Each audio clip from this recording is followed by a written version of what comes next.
दुर्गा पूजा का दिन था।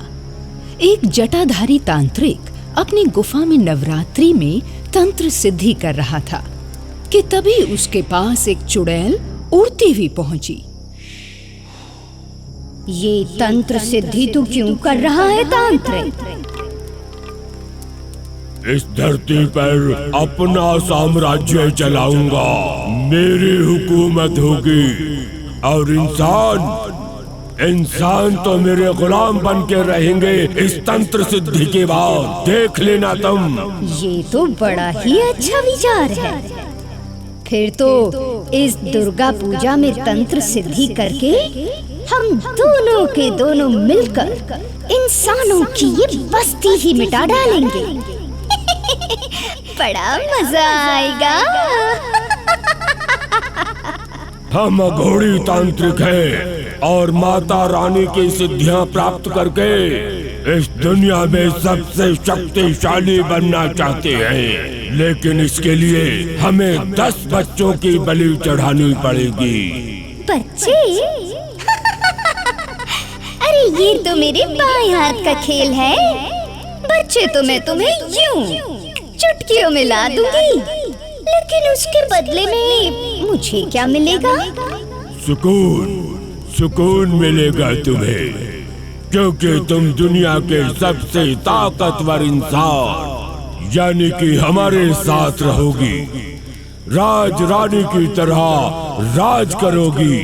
फिर तो मुझे मंजूर है तांत्रिक बाबा। और छटपटाते नन्हे नन्हे बच्चों को देखकर मुझे बहुत आनंद आता है। हाय, मेरे तो मुंह में पानी भर आता है। ऐसा कहकर वो चुड़ैल वहां से उड़ गई और सुजानपुर गांव में नन्हे नन्हे बच्चों की तलाश करने लगी। गांव में पहुंचते ही उसे 2 बच्चे खेलते दिखाई दिए। उसने दोनों के बाल पकड़े और ले चली उन्हें हवा में उड़ाकर।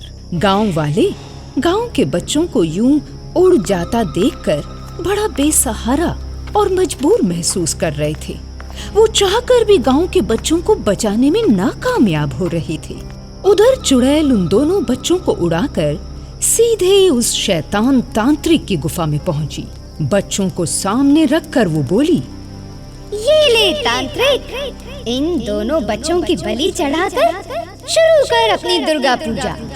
नन्हे मुन्ने बच्चों को देखकर तांत्रिक बड़ा खुश हुआ कि उसे पूजा करने के लिए बलि का सामान मिल गया। माल तो अच्छा लाई हो चुड़ैल। आज नवरात्रि का पहला दिन है और माँ काली को बच्चों की बलि बहुत अच्छी लगती है।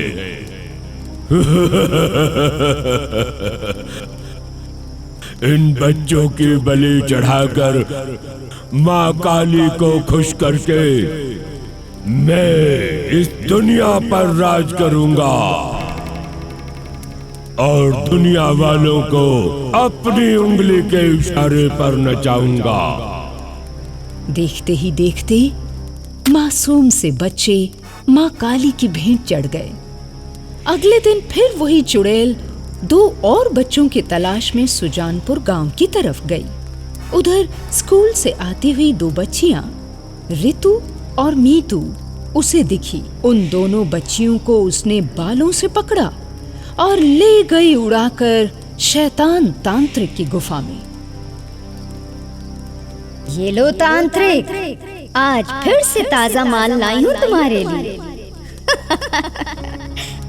बस चुड़ैल बस, सिर्फ 7 दिन और। आज नवरात्रों का दूसरा दिन है।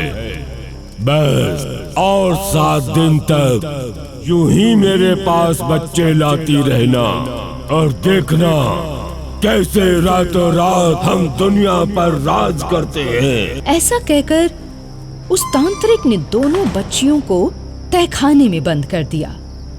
लेकिन उधर गांव में दोनों बच्चियों के माता पिता बुरी तरह से चिंतित दुर्गा माँ की मूर्ति के आगे बच्चियों की सलामती की गुहार लगा रहे थे।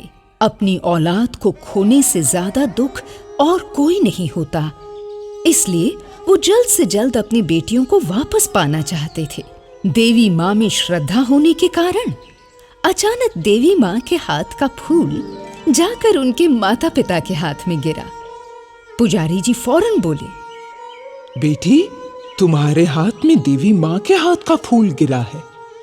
इसका अर्थ है कि माँ ने तुम्हारी फरियाद सुन ली। तुम तो इन बच्चियों की माँ हो, लेकिन वो देवी माँ तो दुनिया वालों की माँ है। और ऐसा तो किसी किसी के साथ ही होता है। जिस पर माता रानी खुश होती है ना, उसे माता रानी के हाथ का फूल नसीब होता है। ये तुम्हें संकेत है बेटी कि तुम्हारी बच्चियां सही सलामत तुम्हें मिल जाएंगी। उधर दूसरी ओर चुड़ैल अगले दिन की बलि चढ़ाने के लिए फिर 2 नन्हे मुन्ने बच्चों की तलाश में सुजानपुर पहुंची। उस चुड़ैल को अपने गांव में देखकर रितु और मीतू के माता पिता समझ गए, इसी चुड़ैल ने उनकी बच्चियों को ले जाकर कहीं छिपा दिया है। उन्होंने फौरन वो माता रानी का फूल चुड़ैल के ऊपर दे मारा, जिससे चुड़ैल चिल्ला चिल्लाकर वहीं धरती पर बेहोश हो गई।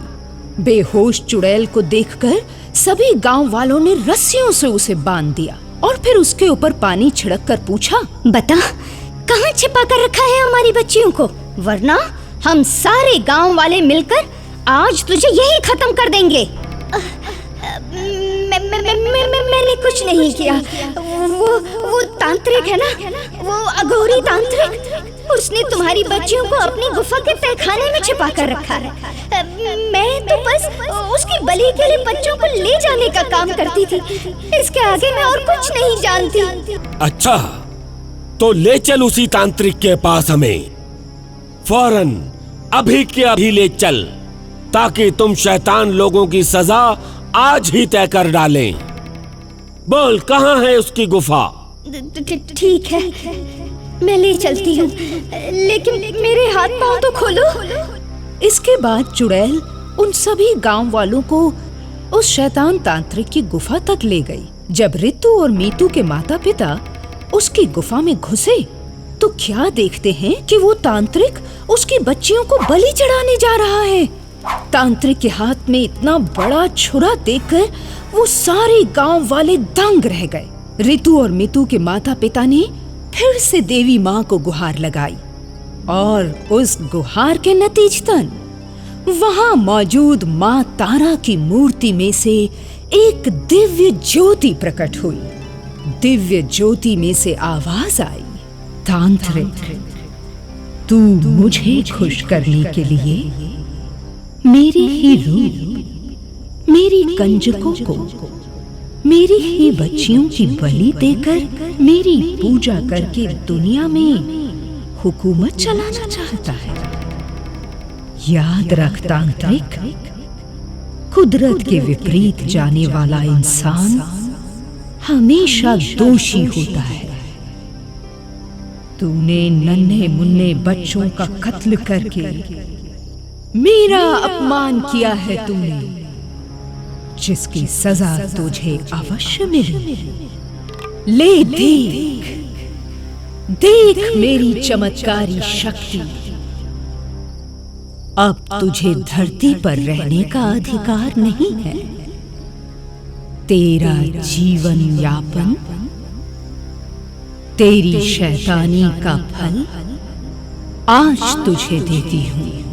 और इस तरह से उस शैतान तांत्रिक को मारकर देवी माँ ने तो अपना कर्तव्य निभाया ही, साथ ही अपने भक्तों का मान भी बढ़ाया।